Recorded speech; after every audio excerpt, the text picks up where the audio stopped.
अपने पहले साल में वो पूरी कक्षा में सबसे गरीब लड़का था। कक्षा में क्लोई नाम की एक लड़की थी।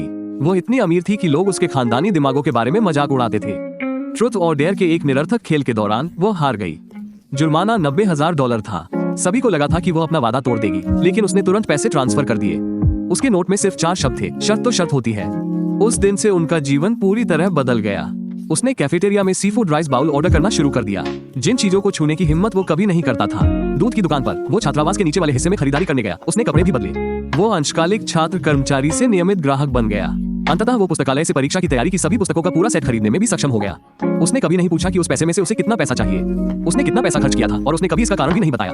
4 साल बाद जब उसने स्नातक की उपाधि प्राप्त की, तब तक उसका पैसा ठीक उतने ही समय तक चला जितना आवश्यक था। उसे अपना डिप्लोमा और नौकरी का प्रस्ताव प्राप्त करने के लिए पर्याप्त समय मिल जाएगा। उसके खाते में केवल 82 सेंट बचे थे। 4 और साल बीत गए और उसने एक आकृति को नीचे दुबका हुआ देखा और ओवरपास गंदा हो गया था। कपड़े फटे हुए थे, लेकिन जैसे ही उसने उसकी आंखें देखी, उसने उसे तुरंत पहचान लिया। ये क्लोई थी। उसने सुना था कि उसका परिवार दिवालिया हो गया है, उसके माता पिता भाग गए हैं। उसे सारा कर्ज अकेले चुकाने के लिए छोड़कर वो नीचे झुक गया और अपना हाथ आगे बढ़ाया।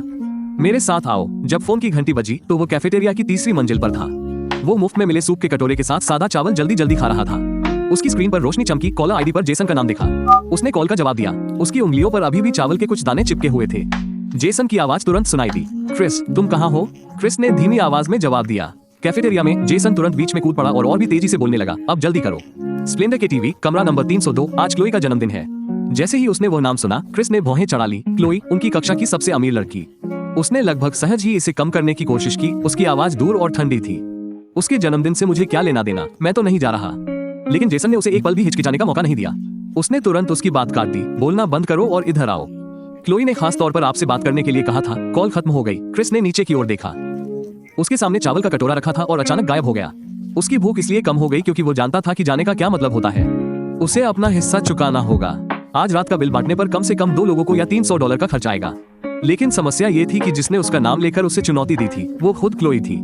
क्रिस के क्लास में वैसे भी कोई दोस्त नहीं थे, जेसन के अलावा, जो उसका अत्यधिक मिलनसार रूममेट है। उसके आसपास लगभग कोई नहीं था, इसलिए वो एक बात स्पष्ट रूप से समझ गया था।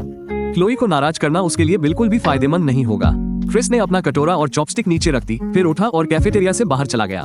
शरद ऋतु की हवा अपने साथ थोड़ी ठंडक लेकर आई थी और उसने सहज ही अपने शरीर पर पहनी पुरानी जैकेट को और कसकर पकड़ लिया। वो कपड़ा इतना पुराना हो चुका था कि बार बार धोने से उसका रंग फीका पड़ गया था।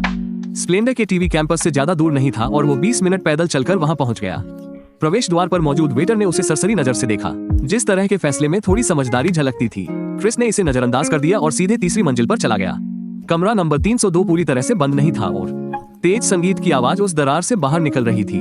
उसने धक्का दिया, दरवाजा खुल गया। निजी कमरा बहुत बड़ा था, जिसमें 20 से अधिक लोग भरे हुए थे। मेज पर फलों की थालियां, नाश्ते और आयातित शराब सजी हुई थी और क्लोई बिल्कुल बीच में बैठी थी। उसने राजकुमारी की तरह खूबसूरत पोशाक पहनी हुई थी। स्वाभाविक रूप से सभी का ध्यान इसी के इर्द गिर्द घूमता था। जैसे ही जेसन ने उसे देखा, उसने उसे हाथ हिलाकर बुलाया और कहा, क्रिस इधर आओ। क्रिस चलकर कोने में रखे सोफे पर बैठ गया। किसी ने उस पर ध्यान ही नहीं दिया। बाकी सभी का ध्यान क्लोई पर था। कुछ लोग गाना गा रहे थे, कुछ लोग पासे से खेल रहे थे। क्रिस को पहले से कहीं ज्यादा बेगानापन महसूस हो रहा था। उस कमरे की हवा में भी पैसों की महक आ रही थी। कुछ देर बाद किसी ने कहा कि गाना गाना उबाऊ है और कुछ सुझाव दिया। ट्रुथ और डेयर जैसे खेल से ज्यादा रोमांचक हो गया और पूरा कमरा तुरंत तालियों से गूंज उठा। बोतल मेज पर घूमने लगी। क्रिस ने मन ही मन प्रार्थना की कि वो उस पर न गिरे और कुछ बार यह खतरनाक रूप से करीब आकर गुजरी। फिर अंत में बोतल सीधे क्लोई की ओर तान दी गई और कमरा तालियों की गड़गड़ाहट से गूंज उठा। उनमें से एक लड़के ने मुस्कुराते हुए पूछा, क्लोई, सच या हिम्मत? क्लोई ने थोड़ी शराब पी रखी थी। मुस्कुराते हुए जवाब देते समय उसके गाल हल्के से लाल हो गए। वहाँ उस लड़के का नाम लियो था। वो उस तरह का लड़का था जिसे सबका ध्यान अपनी ओर खींचना पसंद था। उसकी निगाहें इधर उधर घूमी और फिर उसने सीधे क्रिस की ओर देखा। इसके तुरंत बाद उसने मुस्कुराते हुए एक प्रस्ताव रखा। क्लो, तुम्हारे पीछे दाईं ओर बैठे व्यक्ति के साथ शर्त लगाने के बारे में क्या ख्याल है? क्रिस, पल भर में कमरे में मौजूद हर किसी की निगाह क्रिस पर टिक गई और उसका पूरा शरीर अकड़ गया। क्लोई ने मुड़कर उसकी ओर देखा। उसकी आंखों में एक खास तरह की जिज्ञासा थी, वैसी जिज्ञासा जो अमीर लड़कियों में होती है, जब दुनिया में कोई भी चीज पहुंच से बाहर नहीं लगती थी। उसने सहज भाव से पूछा, किस तरह की शर्त? लियो हंस पड़ा और जानबूझकर अपनी आंखें ऊपर उठाई। उसकी आवाज सुनकर देखते हैं कि क्या आप में अभी उसे $90,000 ट्रांसफर करने की हिम्मत है या नहीं। कमरा एक पल के लिए शांत हो गया और फिर हंसी और भी तेज हो गई। लड़कियों में से एक ने सबसे पहले प्रतिक्रिया दी। उसकी आंखें अविश्वास से चौड़ी हो गई। 90,000। उसके बगल वाला आदमी भी तुरंत कूद पड़ा, जाहिर तौर पर पैसे बरसाने की कोशिश कर रहा था। लियो, क्या तुम पागल हो गए हो? ये तो बस एक मजाक था। क्या तुम्हें इसे इतना आगे ले जाना जरूरी है? लियो ने अपने हाथ फैलाए, मानो उसे कोई परवाह ही न हो। क्या तो वो डरी हुई है? अगर है तो उसे 3 शॉट पिला दो। वो क्लोई की बेइज्जती करना चाहता था और क्रिस की भी बेइज्जती करना चाहता था। सभी लोग क्लोई को घूर रहे थे, जबकि क्रिस को लग रहा था कि उसका चेहरा दिन ब दिन और भी ज्यादा गर्म होता जा रहा है। जब उन्होंने 90,000 का आंकड़ा बोला था, तब तो यह महज एक अनौपचारिक संख्या थी, लेकिन कुछ ही दिन पहले तक ऐसा नहीं था। उसकी माँ ने फोन करके बताया कि परिवार को अभी भी 20,000 रुपये कम पड़ रहे हैं। घर बनाने के काम में लगे रहने के कारण उसे रात को नींद नहीं आती थी और तनाव भी रहता था। वहाँ बैठे हुए क्रिस को ऐसा लग रहा था जैसे उसे जबरदस्ती मंच पर घसीट कर लाया गया हो। क्लोई ने कुछ नहीं कहा, वो बस उसे देखती रही। उसकी आंखों में न तो उपहास था और न ही दया, वो शांत और भावहीन थी। ऐसा लग रहा था मानो वो गंभीरता से विचार कर रही हो कि क्या ये छोटी सी चुनौती लेने लायक है या नहीं। जेसन ने बगल से क्रिस को कोहनी मारी और फुसफुसाते हुए कहा, इसे गंभीरता से मत लो, लियो एक बेवकूफ है। लेकिन क्रिस के लिए इसे न लेने का कोई रास्ता नहीं था। यह वाकई गंभीर है जब कोई आपके पैसे का इस्तेमाल करके आपको कुचल दे। फर्श पर गिर जाने के बाद उसे झाड़ कर हटाने का कोई रास्ता नहीं था। फिर अचानक क्लोई मुस्कुराई। उसने हल्के से सिर हिलाकर हाँ कहा। क्लोई ने मेज पर रखा फोन उठाया और अपना बैंकिंग ऐप खोला। उसके आसपास मौजूद सभी लोग एक पल के लिए थम गए। उन्हें अभी भी लग रहा था कि वह मजाक कर रही होगी। फिर उसने दोबारा क्रिस की तरफ देखा और पूछा, तुम्हारा फोन नंबर क्या है? कमरा एकदम सन्नाटे में डूब गया। केवल पृष्ठभूमि में संगीत बजता रहा। सब लोग क्लोई को घूर रहे थे, फिर क्रिस की तरफ देखने लगे। लियो के चेहरे की मुस्कान पल भर में गायब हो गई और यहाँ तक कि जेसन भी अचंभित रह गया। मुंह खुला रह गया, एक शब्द भी नहीं निकला। क्रिस को लगा जैसे उसका खून सीधे उसके सिर में चढ़ गया हो। उसका फोन नंबर, वो उसका फोन नंबर मांग रही थी। उसका गला सूख गया और वो एक शब्द भी नहीं बोल पाया। क्लोई ने धैर्य बनाए रखा और अपना फोन दिखाते हुए दोबारा पूछा, आपका नंबर क्या है? क्रिस ने अंकों की उस श्रृंखला को लगभग एक मशीन की तरह सुनाया। क्लोई लोवे ने अपना सिर नीचे किया और बिजली की गति से स्क्रीन पर टैप किया। कमरे में मौजूद लोगों ने एक दूसरे को देखा और किसी ने दबी आवाज में कुछ फुसफुसाया। वो इसे सच में नहीं भेज रही है ना? ये तो 90,000 है। कोई भी ऐसा नहीं कर सकता, सिर्फ अपनी इज्जत बचाने के लिए। क्रिस उसे लगातार घूरता रहा और क्लोई पूरी तरह से एकाग्रचित्त रही। ऐसा लग रहा था मानो वो कोई साधारण सा छोटा सा काम कर रही हो। कुछ सेकंड बाद उसने अपना फोन नीचे रख दिया और लियो की ओर देखा। हो गया। लियो का चेहरा तुरंत बिगड़ गया, लेकिन क्लोई ने उसे बीच में ही रोक दिया। उसकी आवाज सपाट और शांत थी। शर्त तो शर्त होती है। इतना कहने के बाद उसने शराब का गिलास उठाया और एक घूंट पी ली, मानो उसके मन में सब कुछ पहले ही खत्म हो चुका था। तभी क्रिस को अपनी जेब में रखे फोन में कंपन महसूस हुई। जब उसने उसे बाहर निकालने के लिए हाथ बढ़ाया तो उसका हाथ कांप रहा था। स्क्रीन पर बैंक का संदेश दिखाई दिया, जिसमें लिखा था, आपके उस खाते में जिसका अंक XXX पर समाप्त होता है, $90 प्राप्त हुए हैं। वर्तमान शेष राशि $90, 88.82 शून्यों की वो लंबी पंक्ति सीधे उसकी आंखों में चुभ रही थी।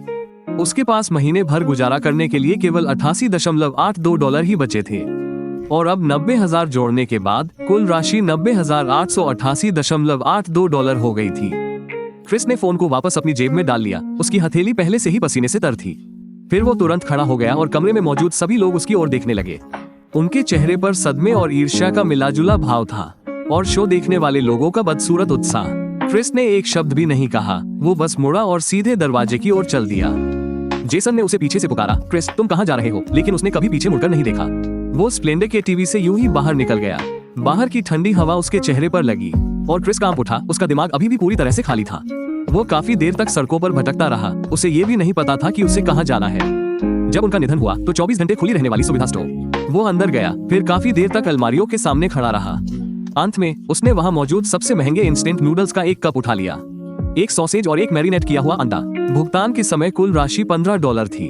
उससे पहले क्रिस केवल $3 प्रति पैक वाले सस्ते इंस्टेंट नूडल्स खरीदने की हिम्मत करता था। जब वो अपना सामान लेकर छात्रावास लौटा तो कमरा खाली था। जेसन और बाकी लोग अभी तक वापस नहीं लौटे थे। क्रिस ने केतली में पानी भरा और नूडल्स के लिए पानी उबालना शुरू कर दिया और जैसे जैसे भाप धीरे धीरे ऊपर उठती गई, उसे आखिरकार ऐसा महसूस हुआ जैसे वो फिर से जीवित हो गया हो। वो अपनी डेस्क पर बैठ गया, अपना फोन निकाला और बैंक का वो संदेश फिर से पढ़ा। 90,000। वो बार बार शून्य गिनता रहा। उस पैसे से उसकी माँ झूठ बोलने से बच सकती थी। अधूरे घर की चिंता में रात भर जागते रहना और इससे उसे कैंटीन में मुफ्त सूप पर गुजारा करने से बचाया जा सकता है। इससे वो परीक्षा की तैयारी का पूरा सेट भी खरीद सकता था। पुस्तकालय में रखी वो किताबें जिन्हें वो हमेशा से चाहता था।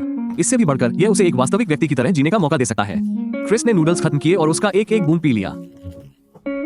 फिर उसने एक नोटबुक और एक पेन निकाला। उसका हाथ अभी भी थोड़ा काम रहा था, लेकिन उसकी आंखें पहले से कहीं अधिक स्पष्ट थीं। नोटबुक के पहले ही पन्ने पर उन्होंने 4 शब्द लिखे, 4 साल की योजना। फिर उसने हर चीज की गणना पंक्ति दर पंक्ति शुरू कर दी।